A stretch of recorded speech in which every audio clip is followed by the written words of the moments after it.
não volta. Não espera. É hora de repensar o tempo que as coisas duram. Precisamos rever hoje o nosso olhar para o futuro de tudo. Cada vez mais o mundo precisa de pessoas que juntas façam o futuro hoje. É isso que move quem faz o Grupo Malvi. Fazemos moda sustentável que acompanha a vida, que cria memórias, que conta histórias.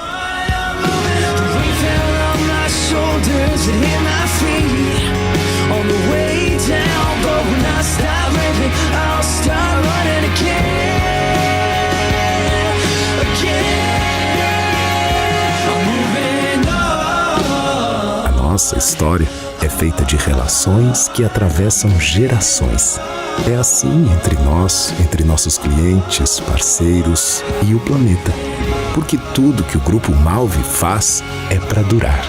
É para o bem das pessoas e do planeta. Porque para fazer o mundo durar, precisamos começar hoje.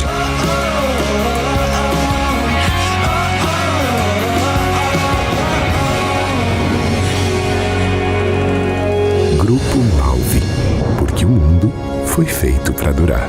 Boa tarde, pessoal. Obrigado aí pela presença. Guilherme, obrigado. Guilherme Weg, né? Como a gente estava comentando aqui, os dois têm um sobrenome complicado aqui. Sempre que nos chamam, dificuldade de acertar o nome, né? Mas estamos aqui, o Guilherme hoje preside o conselho da Malvi, né? Vai falar um pouquinho da empresa para nós, mas a gente vai focar o assunto também bastante em sustentabilidade, né?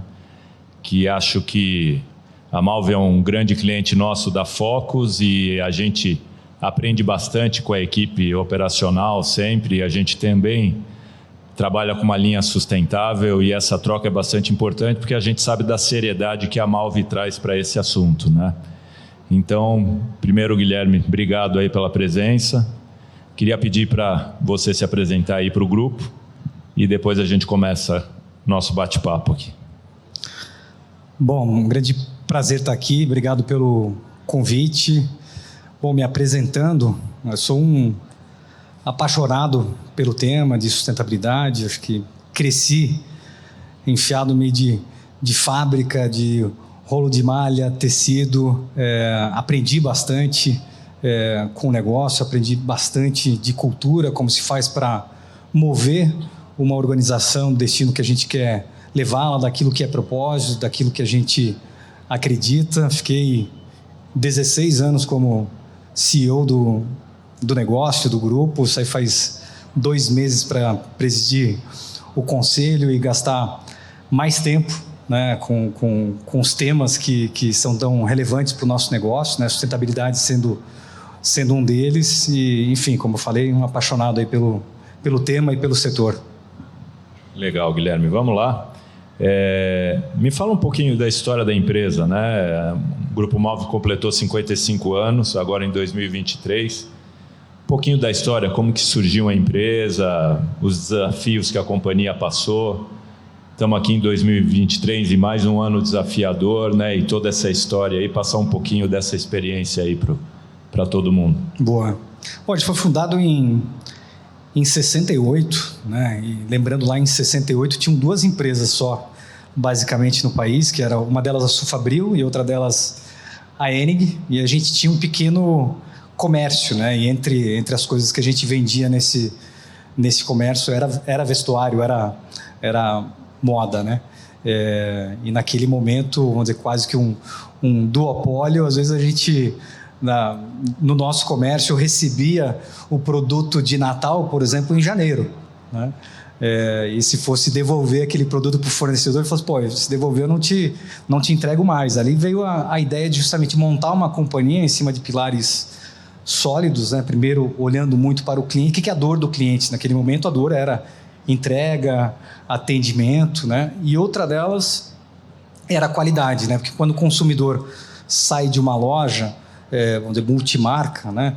E aquele produto que ele adquire tem um problema de qualidade, né? Muitas vezes ele fica pé da vida com a marca que ele comprou, mas ele também fica com aquela loja que ele comprou. Então era uma dor nossa enquanto varejista naquele momento, a qualidade. Então esses pilares de atendimento a cliente e qualidade era algo que foi fundamental, né? Não só para a fundação, pelas escolhas, mas em especial para o crescimento do negócio, né?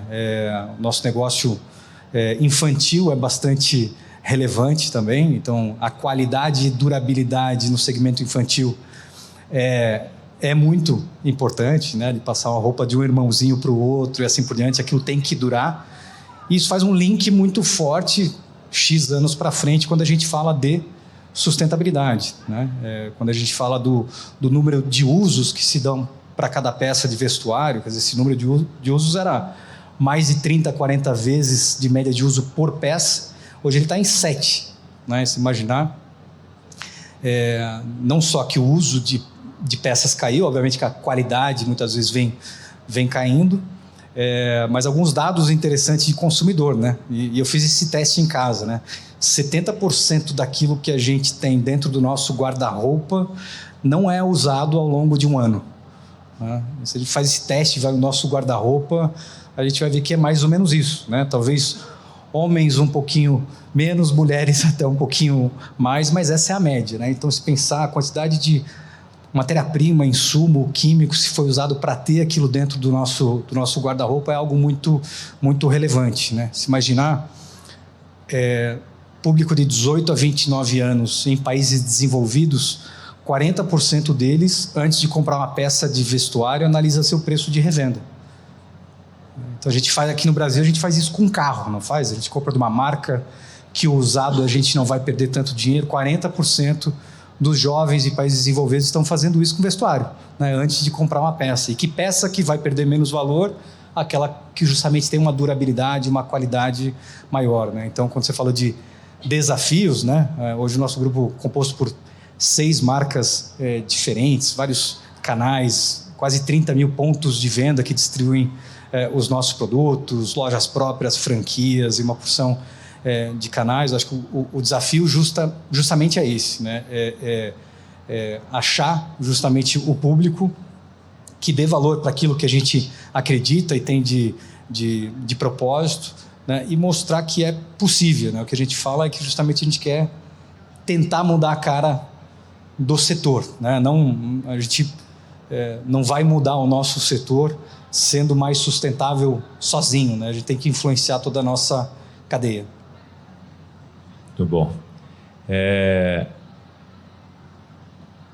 Dentro disso que você falou, a gente percebe que os aspectos ESG sempre fizeram parte, né, da missão da empresa, né? Como você mesmo disse, né, são apaixonados pelo tema, mas a gente percebe que isso sempre fez parte, né, da missão da empresa.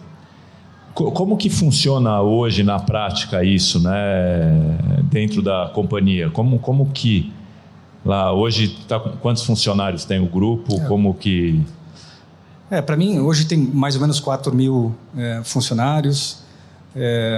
Acho que eu tive a felicidade, né, de entrar numa empresa que já tinha isso no seu DNA, né, que já se falava muito sobre o tema dentro de casa. Então, eu falo sempre de um exemplo que quando eu assumi em 2007, né? Então, quando eu fui comprar uma máquina, não sei se era de tinturaria ou o que era, e tinha 2 máquinas para comprar, sei lá, uma era R$1 milhão, vamos supor, e a outra era R$1.200.000, mas essa máquina economizava um pouco de energia, um pouco de água, e eu fui fazer a pergunta, né? Tinha a turma do industrial lá, mas esses R$200 mil a mais, o que eu vou economizar de energia e de água, vai pagar essa diferença do custo a mais?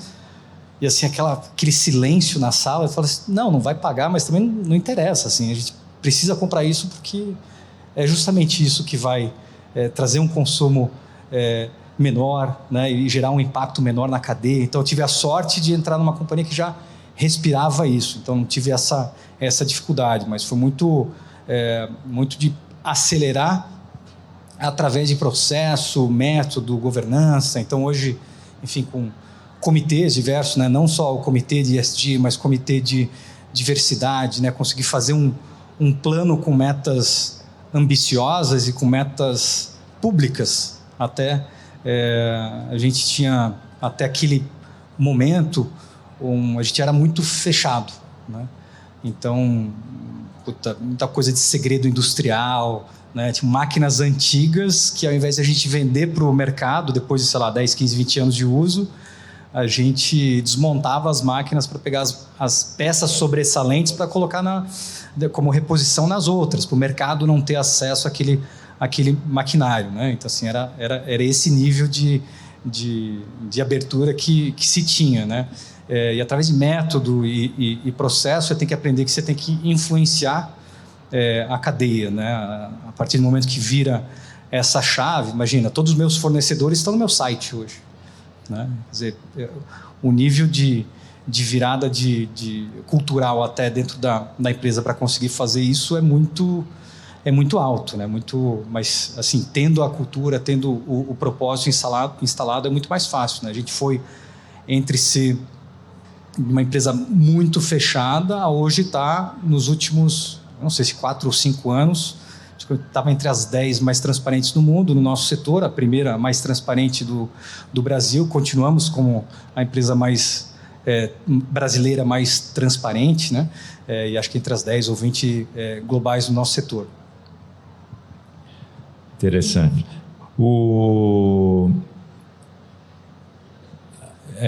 Talvez as pessoas não conheçam a quantidade de iniciativas que a Malve já fez direcionadas, né, para esse lado da sustentabilidade. A gente sabe que é um assunto que está bastante em voga nos últimos anos, né? Mas nós, como fornecedores, a gente sabe o nível de preocupação que tem na empresa com isso e o quanto que a gente percebe que isso se perpetua em todos os níveis da cadeia, né? Desde que você conversa lá com a pessoa que está entrando e está iniciando contato conosco, fornecedores, até o nível do conselho, como isso é interessante, e a gente vê isso em poucas empresas, né? Essa preocupação, isso é bastante interessante. E a gente sabe que um case de muito sucesso que teve de vocês foi o Fio do Futuro, né? Você podia falar para o pessoal um pouquinho, né, de todos os cases, tive que eleger escolher aqui o Fio do Futuro, para você falar um pouquinho para o pessoal sobre como que foi instalado o projeto e do que se trata. O Fio do Futuro foi, acho que o primeiro projeto pós-consumo que a gente fez, né? As técnicas de desfibragem, né, de tecidos, de malhas ou até de produto final estão melhorando bastante, né? Então, antigamente a gente de um tecido ao desfibrar, eu consigo fazer um tecido muito mais grosso, eu não consigo voltar a fazer a mesma peça, né? Se eu pego um fio 30 e eu vou desfibrá-lo, eu consigo eventualmente fazer um moletom, a parte de dentro, né? O fio mais grosso, e essa tecnologia vem melhorando bastante. A gente fez com o auxílio da Cruz Vermelha e da Eurofios, a gente ficou um tempo planejando isso. E a gente pegou, acho que foram 30 ou 40 mil peças usadas que estavam indo para lixão, para descarte, e conseguiu desfibrar essas peças e colocar um pouco de matéria-prima nova para conseguir fazer um moletom que se tenha desejo de consumo, né? Então a gente tem vários projetos. O que a gente acredita de fato em termos de sustentabilidade, uma é engajar o consumidor, né? Iniciativas como essa, elas engajam bastante, geram awareness e a turma se interessa pelo tema, que é um pouco do objetivo, né? Do outro lado, acho que o grande objetivo, a gente sempre fez as coisas olhando muito a escala, né? Que não adianta se eu tenho eventualmente 50 mil SKUs dentro de um ano, eu ter no meu site uma camiseta sustentável, né? E aí muito se fala greenwashing e tudo mais, porque aquilo se vai gerar 0,1% do meu volume dentro de uma peça sustentável, eu não estou fazendo nada na prática pelo planeta. Estou gerando conscientização, mas eu não estou mudando a forma de produzir. Então, o Fio do Futuro, acho que a gente fez isso, acho que foram umas 30 mil peças que a gente fez no início, mas o grande foco nosso é justamente as outras iniciativas. 92% de todo o nosso portfólio de produtos hoje é feito em processos e matérias-primas mais sustentáveis, né? Então, acho que aí que está o grande desafio, né? Inovar na cadeia para conseguir fazer não uma peça no teu site, mas sim a grande maioria do teu portfólio, né? E aí vem água, ar e uma porção de outras iniciativas. Aproveitando que você deu a deixa, explica para a gente um pouquinho o projeto que vocês conseguem produzir um jeans com um copo d'água. Isso realmente foi uma surpresa, inclusive para nós, né? A gente tem nossa linha de índigo aqui também, e a gente imaginava como que a gente iria conseguir vender para vocês utilizarem o processo, e foi uma tecnologia desenvolvida por vocês lá dentro, e hoje vocês conseguem fazer isso. A gente foi um projeto que levou, acho que uns 3 anos para conseguir chegar onde ele chegou. Então, muita pesquisa e desenvolvimento com fornecedores de maquinários até a gente conseguir lançar. Então, a gente fez essa primeira fábrica de jeans em 2020. Foi a primeira fábrica no mundo a ter essa tecnologia. Ainda é a única no Brasil. Acho que são 5 ou 6 hoje no mundo. E é uma fábrica totalmente nova, moderna, e a fábrica não tem nenhuma ligação com o rio, seja para captação de água, seja para qualquer tipo de tratamento, né? Então a água fica numa caixa d'água gigante. Para vocês terem uma ideia, no processo de lavanderia de uma calça jeans, são usados 100 litros de água, né? Então a gente vai de 100 litros de água para um copo d'água, que é justamente a evaporação dessa água no processo, não é que está sendo inutilizado, mas assim, e a água fica num processo de circuito fechado. Então ele começa com todo o processo de fazer o bigode, de fazer os rasgados, etc., tudo a partir de laser, que muitas até empresas têm esse processo já no Brasil. Depois ele bate todo esse produto dentro de uma máquina de ozônio. Então tem uma central que transforma oxigênio em ozônio, saem todas as impurezas, né? Porque geralmente sai desse processo de laser ou de lavanderia normal e vai para fazer a lavação dessas peças. E aquela água sai toda azul, tem que usar muito químico em cima para voltar para o rio do jeito que precisa voltar. Então batem esses produtos dentro de ozônio, aí depois vem uma lavanderia com nanopartículas também que usa muito menos água, e esse processo fica correndo. Aquela água é filtrada com argila, areia, pedras, etc., e volta para o processo num circuito fechado, né? E aí muitos me perguntam, e tipo, quanto custa fazer isso? Quanto custa fazer de uma forma sustentável, né? É mais caro fazer um processo sustentável? E muitas vezes não, né? Esse é um exemplo de que não. Lógico, levou 3 anos de estudo, um investimento nessa fábrica nova, mas, por exemplo, hoje o nosso processo de fazer esse jeans é mais barato do que o processo anterior, né? Dá muito trabalho, né? Mas muitas vezes ele gera resultado, né? Até o tripé, quando a gente fala de sustentabilidade, o tripé econômico é importante, né? Não adianta eu ser mais sustentável, ficar mais caro e ficar fora do mercado, né? Porque aí justamente quem vai crescer é o outro com processos menos sustentáveis, né? Então é interessante justamente pensar nesse pilar econômico também. Que deve estar totalmente amarrado aí com essa redução hídrica, né, na linha de produção, tudo isso que você falou, né? Como que dá para fazer essa correlação, né, de tudo isso que você falou, do tingimento e tudo, com essa redução hídrica na linha de produção? A redução, você tem muita coisa disponível já no mercado, né? Por isso que a gente decidiu alguns anos atrás, né, de novo, em nome aí da transparência, de propósito de mudar um pouquinho a cara do setor, é abrir as nossas instalações, as fábricas, enfim, para concorrentes, o mercado como um todo, ver o que a gente tem lá, porque muito do que a gente tem lá já tem disponível de prateleira para comprar. Um exemplo disso é a recuperação de água, né? Por exemplo, essa camiseta aqui é feita 90% com água recuperada, né? E com amaciante de cupuaçu, ainda sem usar químico no processo, né? Então 25% a 27% de toda a água que a gente usa na indústria já é em circuito fechado, quer dizer, não se tem mais a captação, depois o tratamento e a volta para o rio daquela água. 25% a 27% já é em circuito fechado, né? Quando a gente fala de falta de água e tudo mais, isso é muito relevante. Isso a gente faz há 15 anos e continua sendo a única empresa na América Latina que tem isso. Então, tem muito de conscientização, processo de tratamento com ozônio, tem uma porção de outras coisas que, de novo, mais barato do que o processo anterior, mas justamente esses papos servem para justamente engajar outras companhias justamente a fazer aquilo que já tem disponível. Saindo um pouquinho da agenda da indústria, vamos passar um pouco para o consumidor, né?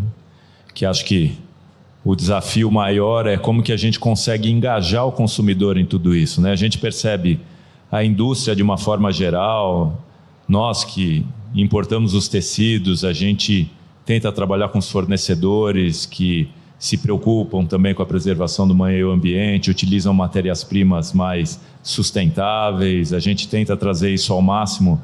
Para a cadeia industrial, de uma forma geral, a gente já percebe um movimento bastante grande, né?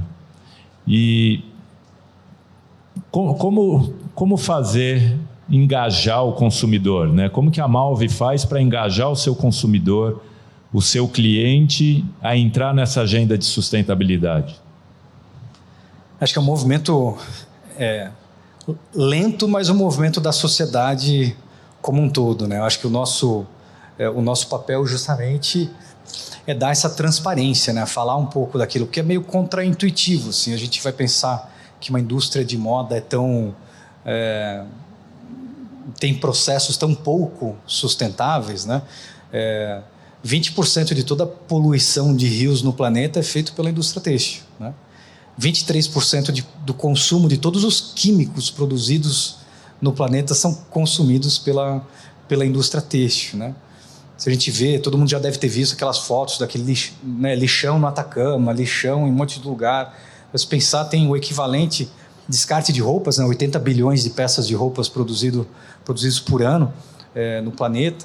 O descarte em aterro e lixão é o equivalente a um caminhão de lixo cheio de roupas indo para lixão por segundo, né? Em algum lugar do planeta. Então, assim, dando essa conscientização, né? Porque quando a gente fala de moda, a gente fala de autoestima, aquilo que a marca deveria gerar de desejo do consumidor, é muito difícil falar justamente isso, mas gerar essa conscientização, né?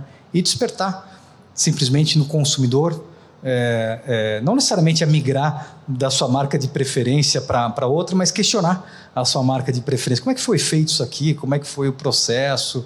Porque quando o consumidor age, coloca alguma coisa em rede social e questiona, a indústria muda muito rápido para trás, né? Igual né? Faz a pressão já do comercial, né? O cliente começa a falar que está pedindo um produto X que vocês não têm, aí escutou de outro cliente, de outro, e em algum momento falou, opa, a gente precisa ter esse produto no nosso portfólio, né? A mesma coisa com o consumidor final, né? Então a forma de engajar é sempre o grande desafio, né? Como fazer isso não ser algo chato, mas que vire mainstream e que as pessoas questionem e vejam a diferença, né? Seja de comprar peças de maior qualidade ou de maior durabilidade. A gente mudou até o nome das nossas coleções, né? Quando a gente fala da nossa coleção de inverno, ela chama Invernos. O primavera é primaveras, porque a gente quer que aquela coleção dure por mais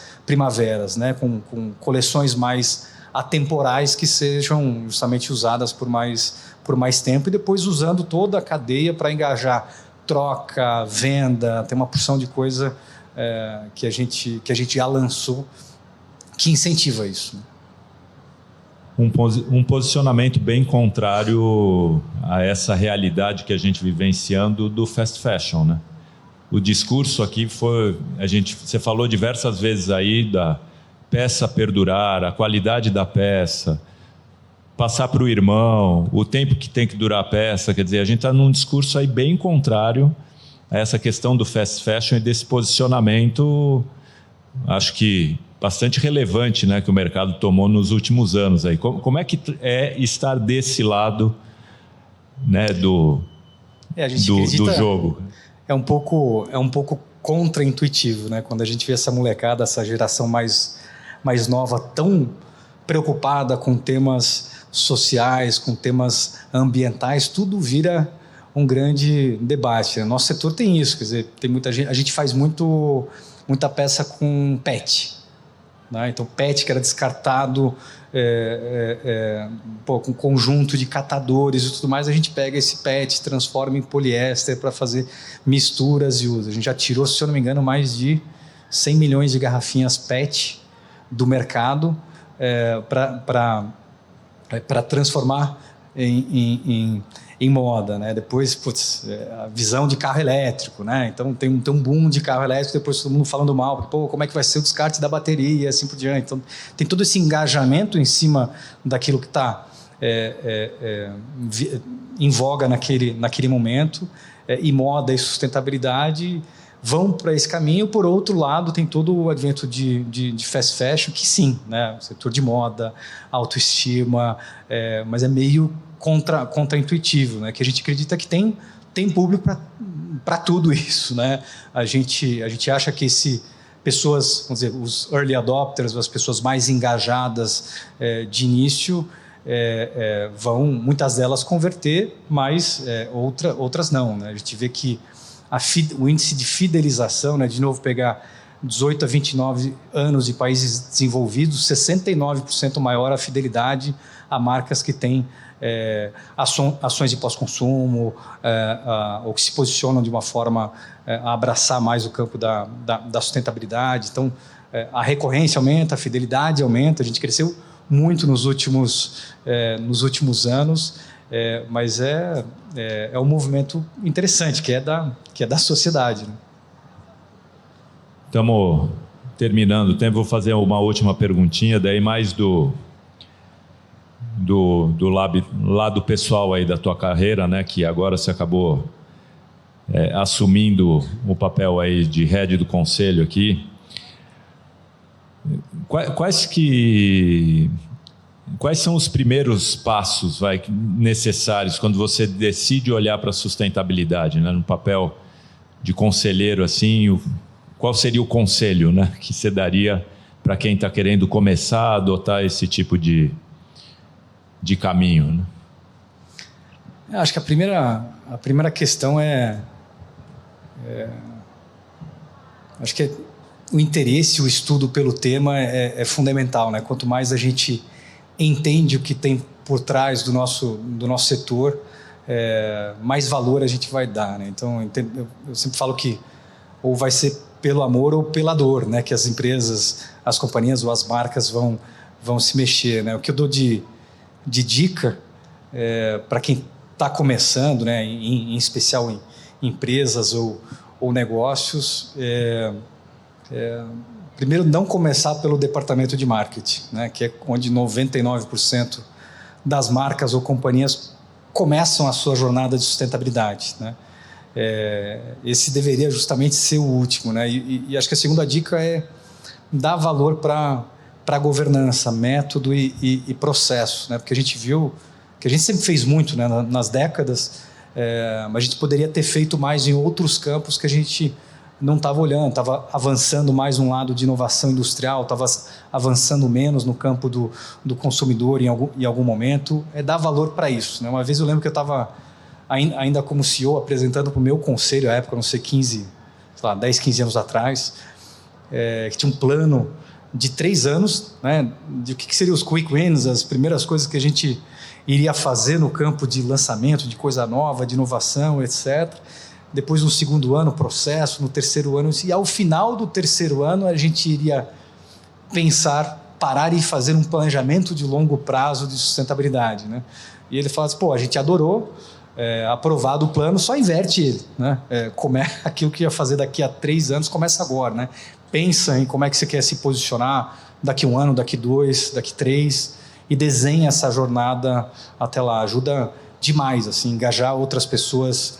A gente fala de diversidade, por exemplo, no comitê de diversidade, cada um tem a sua criação, o seu viés, né? Acho que ajuda muito ter outras pessoas no processo, que não necessariamente aquilo que você dá valor é o que o público vai dar, e escolher aquilo que tem mais impacto no teu negócio, seja o teu negócio, a tua carreira, né? Enfim, como participante do setor, seja a sua marca, a sua companhia, escolher justamente aquilo que geralmente a gente quantas ODS tem, eu preciso abraçar isso aqui tudo, né? Mas é justamente escolher aquilo que o teu negócio pode impactar mais, né? O nosso negócio pode impactar muito o meio ambiente, pode impactar muito a emissão de CO2, pode impactar muito água, pode impactar muito diversidade, pode impactar muito dignidade no trabalho.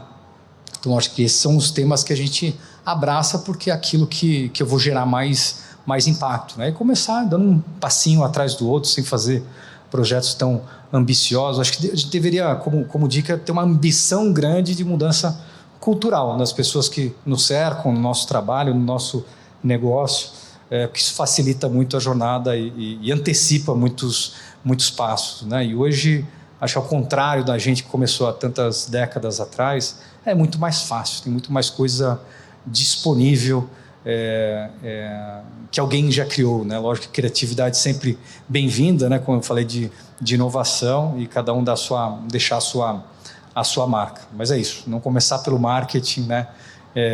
Desenhar uma jornada e começar pequeno, né? Porque à medida que a gente vê o tamanho que é isso e o trabalho que isso dá, muitos desistem ali na largada, né? E acreditar que é um movimento necessário para a sociedade. Guilherme, nosso tempo acabou. Queria agradecer muito aí pela tua contribuição. Lembrando para todo mundo que a gente falou um pedacinho muito pequeno da sustentabilidade, né? A gente sabe que o assunto é muito mais abrangente, mas acho que já foi uma oportunidade bastante interessante aí, pelo menos um pontapé inicial, né, para conhecer, principalmente do lado da indústria, né, as iniciativas que a gente consegue, uma marca e um player tão importante do nosso mercado. Parabéns aí, né, pelo primeiro lugar, né, como a empresa mais aberta, né, mais transparente, né, que a gente tem. A Malve participa mundialmente, né, de diversos comitês, né, e é chamado para diversas oportunidades para discutir sobre esse assunto. Super obrigado. Queria agradecer a todo mundo também. Obrigado, gente. Prazer, obrigado.